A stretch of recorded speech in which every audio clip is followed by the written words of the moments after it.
para que recibieran mejores pensiones los trabajadores, porque con las reformas que hizo Zedillo y Calderón, al jubilarse los trabajadores iban a recibir solo el 30% de su salario.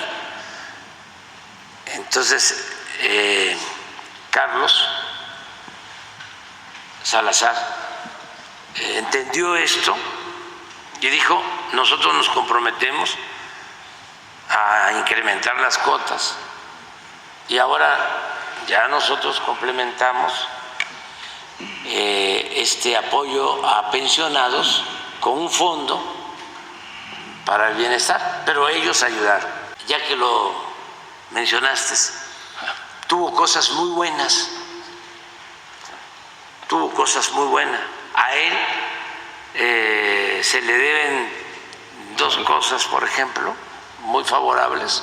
Una, que él entendió que había que aumentar las cuotas de participación de los empresarios para que recibieran mejores pensiones los trabajadores, porque con las reformas que hizo Zedillo y Calderón, al jubilarse los trabajadores iban a recibir solo el 30% de su salario.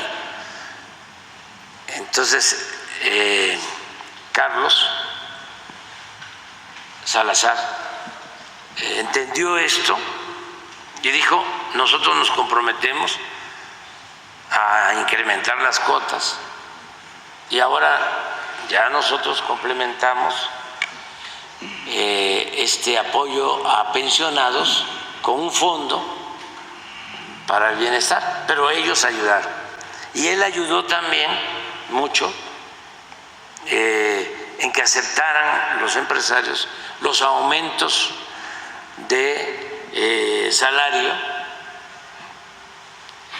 que sacamos por acuerdo unánime en 5 de los 6 años, solo uno.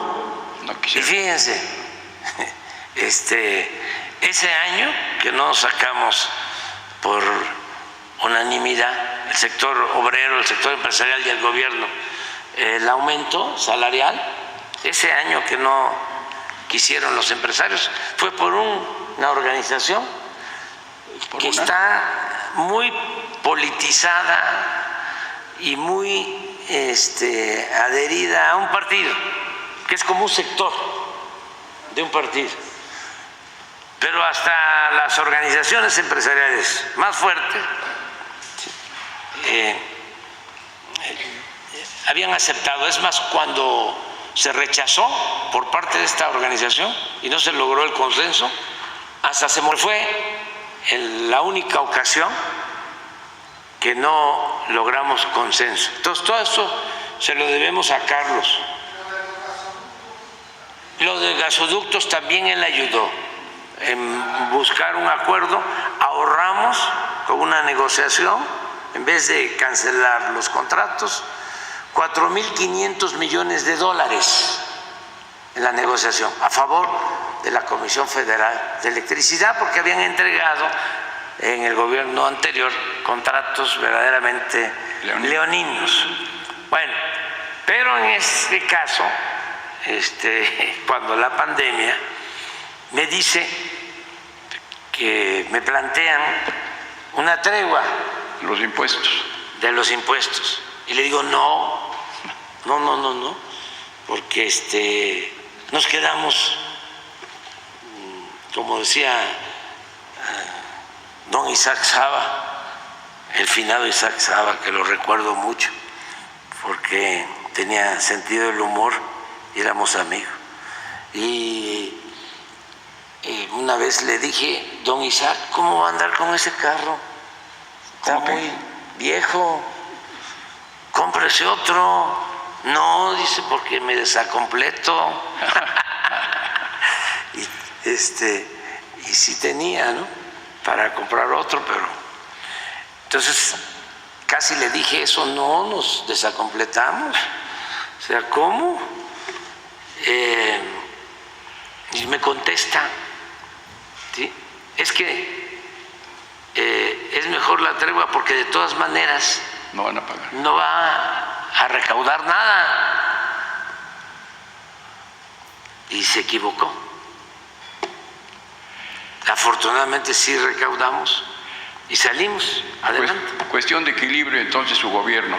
Gracias, señor presidente, le aprecio muchísimo su muy buen trato. Oye, ¿qué? Le quiero pedir un último qué lúcido estás, Miguel. Gracias, señor presidente. Muchas gracias. Deseo que te sigas conservando así. Gracias, presidente. Sí.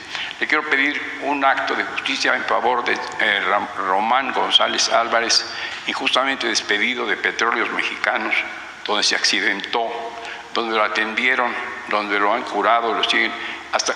Pero le cayó mal a su jefe que se tardara tanto en regresar, el director de comunicación social, y lo echan, lo despide y le suspenden su servicio médico. Tiene 7 años trabajando allí, no tiene planta, y tengo aquí todo su expediente. Yo le rogaría a Román González Álvarez, ex reportero de Excelsior, y con todo gusto. Sí. Se lo agradezco mucho.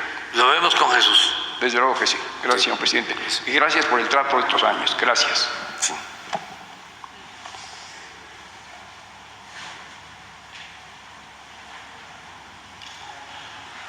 Gracias, presidente. Muy buenos días a todas y a todos. Liliana Noble de Pulso Saludable. Señor presidente, el fin de semana que estuve presente en el taller de periodismo alternativo, uno podía elegir mesas a libre albedrío para poder orientarse un poco más y adquirir nuevos conocimientos. Yo escogí la de inteligencia artificial. Ahí se hablaba de la importancia de utilizar este recurso de la tecnología de forma responsable para no cometer abusos y fake news. En ese sentido también se tocó un poco el tema de la importancia de un cambio en México para tener autonomía en cuestiones de justicia con el Poder Judicial.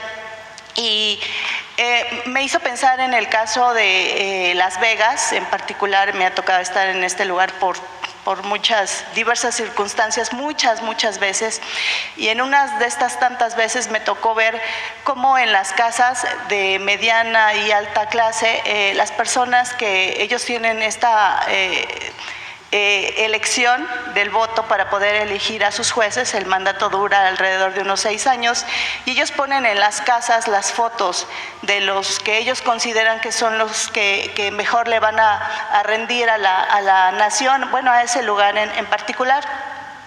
Y me hizo pensar que hoy los jóvenes que están estudiando para poder ser abogados y después ministros, jueces, siento que de pronto les falta un poco de información al respecto. Hay mucha disputa entre ellos. Algunos de ellos están recién iniciados en las clases y están opinando de cosas que todavía seguramente no les ha tocado ver.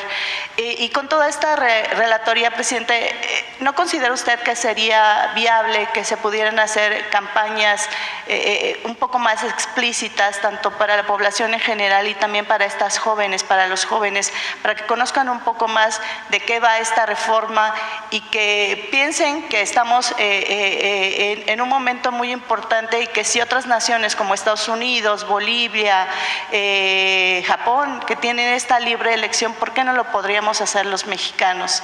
Esa sería mi primera pregunta. Gracias. Sí, yo creo que hace falta más información y sobre todo contrarrestar la desinformación, porque ha habido mucha manipulación en este caso. Se han dicho muchas mentiras. Por ejemplo, el que se van a quedar sin trabajo o van a perder sus prestaciones los trabajadores del Poder Judicial. Eso es falso. Pero les han dicho eso.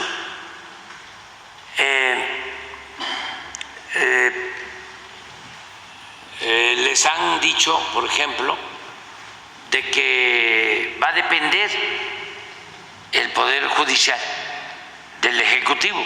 No. Lo que queremos es que sea un poder realmente independiente, pero no solo del Ejecutivo, y del legislativo, también del poder económico. Suscríbete, comparte y regálame tu like. Caen pagos.